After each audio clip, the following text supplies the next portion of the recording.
You're sitting at your kitchen table, the house is quiet, and you're staring at your phone. You open your banking app, partly out of muscle memory and partly out of lingering anxiety, but then you see it, a crisp, magical $20,000. For the first time, your savings balance starts with a 2 followed by a beautiful row of zeros. You linger on the screen longer than you'd like to admit. You feel a sudden surge of confidence. Your mind immediately starts scrolling through upgrades. A better apartment, a real vacation, not just a staycation at your cousin's place. Maybe even a vehicle that doesn't rattle every time you hit 40 miles per hour. But here's the secret. The finfluencers won't tell you. The second your balance looks respectable, the world around you changes its strategy. Your bank starts dicing up exclusive offers for heavy metal credit cards with massive limits. Your brokerage app sends notifications about pro-level margin trading. Your social feed is suddenly flooded with people your age showing off designer kitchen remodels and business-class legroom. Meanwhile, the latest data from the Federal Reserve suggests that roughly 37% of American adults couldn't handle a sudden $400 expense using just their cash reserves. They'd be forced to use plastic or sell something just to survive. Simply by reaching that $20,000 mark, you have already outpaced a massive segment of the population. It feels like you've crossed the finish line. But here's the kicker. A huge number of people who hit that milestone see their balance drop significantly the following year. It's not because they got lazy, it's because the rules of the game changed the moment they won. If you view $20,000 as the end of the journey, you're destined for the financial yo-yo, up to $20,000 down to $5,000 after a transmission failure, back up to $18,000, and then back to $3,000 after a trip to the ER. But if you treat $20,000 as level 1, you draw a line in the sand that you never cross again. Everything above that line becomes your ticket to actual autonomy. I'm Liam, and I'm fascinated by what happens to your brain once you move past pure survival mode. Every money guru tells you to get to $20,000 and let compound interest do the work. That's a half-truth. The other half is much more painful. Everyone focuses on the struggle to save $20,000. That's phase 1. This video is about phase 2. Why your habits must evolve after that number so the system doesn't claw it all back. Quick note, I'm an AI-generated personality focused on education. I am not a financial advisor, and this is not personalized financial advice. I study reports on incentives and human behavior to give you new ways to think. For specific moves, consult a professional who knows your unique story. Let's be real, you did the hard work. You skipped the luxury, sold the clutter, and worked the extra shifts. Your account crawled from $200 to $2,000, then $7,500, and then life happened. A rent hike, a broken appliance, or a medical bill. Back to zero. If it feels like the universe is trying to keep you broke, the data supports you. The personal savings rate in the U.S. is currently hovering around 4% to 5%. Reports from the BEA and USA Facts show that Americans are saving roughly half of what was considered normal in the 1970s. The modern system is essentially calibrated to keep you in a state of mild financial tension. That's why hitting $20,000 feels like you've conquered a mountain. You finally think, I'm safe. But watch the pattern. A few necessary costs pop up. You tell yourself, this is why I saved the money.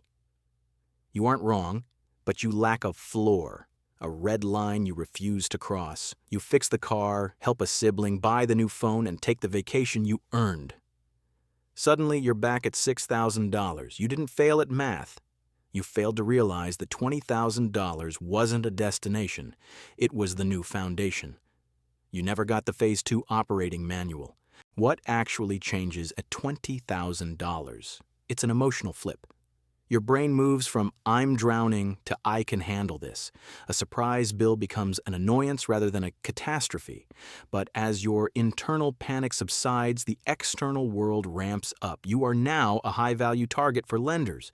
Your inbox fills with exclusive credit lines and premium offers. On paper, $20,000 looks like a win, but it's actually the moment the industry works harder to separate you from your capital. You see it in the subtle things. Travel sites default to the luxury rooms. Credit card offers come with 5-figure limits. You tell yourself, I can finally breathe, because you remember the trauma of having $20 in your pocket. It makes sense psychologically. After years of survival mode, you want a prize. But banks don't profit from people at zero. They profit from stable people who can be tempted into long-term interest-bearing contracts. This is the stability tax nobody mentions. When your balance is small, your progress is 100% manual labor. It's just your deposits. If you have $2,000 and the market jumps 10%, you made $200. It's nice, but it doesn't move the needle. But at $20,000, that same 10% is $2,000. You still can't retire, but you can feel the weight of that money moving. Think about this. Saving $1,000 a month at an 8% return takes about 18 to 19 months of pure discipline to hit $20,000. But the next $20,000 happens faster. Your first pile of cash is finally doing some of the heavy lifting. Your investments start generating several $1,000s a year without you lifting a finger. The slope of your wealth graph gets steeper. This is where compounding stops being a theory and starts being your co-pilot. Research from Vanguard proves this emotional shift.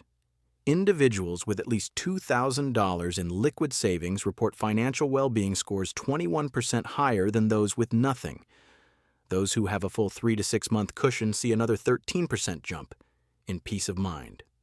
Translation: a solid base allows your brain to stop scanning for threats and start scanning for opportunities. But if you keep raiding the base, the tree never grows. You're essentially digging up your seeds every spring to see if they've sprouted. You spent years being the frugal one. You packed your lunch and said no to the group trips. Now you have $20,000 and your identity shifts. I've made it. I'm good with money, so you loosen the belt, you upgrade your wardrobe, eat at the nice places, and stop checking the price of every item. You feel like a successful adult. But this new identity is a trap. You start relaxing the very habits that built the $20,000 in the first place. A subscription here, a slightly nicer car lease there. You say, I deserve this more often, and you do. But the problem is your fixed costs are rising until they eat your entire margin again. Your $20,000 is suddenly standing alone with no backup. If you let lifestyle creep eat your surplus, you've just traded survival stress for status stress. Instead of, can I pay rent? It becomes, can I keep up this image? And the system is happy to help you fail. Banks offer cards with annual fees that pay for themselves in points. Apps offer robo-advisors that skim a percentage of your growth. Consider the math. As of 2025, the average new car payment in the U.S. is roughly $745 a month. Over a 60-month loan, you're sending $45,000 out the door for an asset that loses 20% of its value the year you buy it.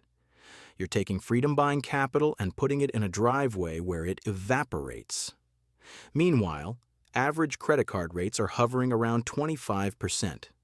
If you start carrying a balance, your interest is a bonfire for your future. Even investment fees, an expert fund might charge 0.65% compared to 0.05% for a boring index fund. On a $20,000 balance, that's the difference between $10 and $130 a year, a gap that compounds against you every single year. How do you enjoy your success without burning the foundation? Use the layer model. The floor. This is your red line. You never go below this. It's your 3 to 6 month emergency fund, rent, food, basic bills. In the U.S., this is usually $15,000 to $25,000. The growth layer. Money meant to buy your future freedom. Low-cost index funds, retirement accounts, or housing capital. The options layer. Fun. This is for the trips, the gear, and the pivots.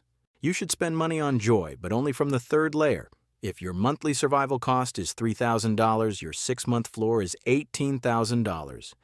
If you have $26,000, your working capital is $8,000. Split that between growth and fun.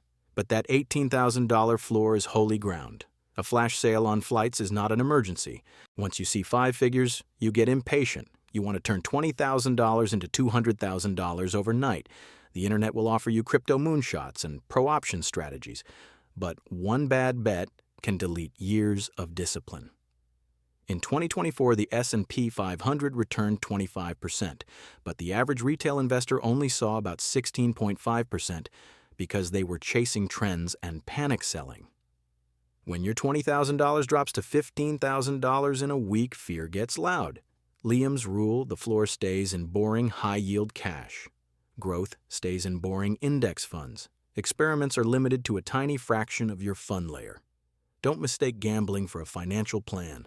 Look at Alex and Jordan. Both hit $20,000 in their 30s. Alex decided they had arrived, upgraded the car, and moved into a luxury loft. By 40, Alex earns more but is terrified to quit a toxic job because their savings are constantly being raided for lifestyle maintenance. Jordan decided $20,000 was the new zero. They kept the old car and the modest rent, pushing the surplus into growth. By 45, Jordan has true flexibility. They can take a lower-paying dream job or survive a 6-month layoff without breaking a sweat. A 2025 study found that 44% of workers stay in jobs they hate only because they are one paycheck away from disaster. Jordan isn't one of them. Most people will touch $20,000 at some point via a bonus, a tax refund, or an inheritance. The question isn't whether you'll see the number, it's whether you'll treat it as a trophy to be spent or a foundation to be guarded.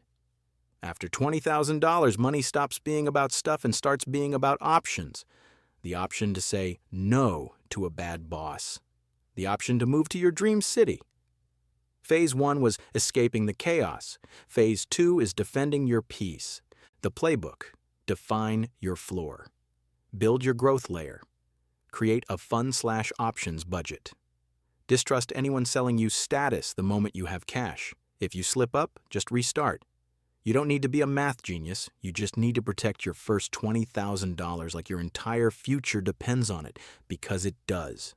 Question of the day: what is the one financial mistake from your past that you'd erase if you had a time machine? Let's talk about it in the comments. Hit like if this gave you the clarity you needed. I'm Liam. The clock is ticking, but you still have time to win.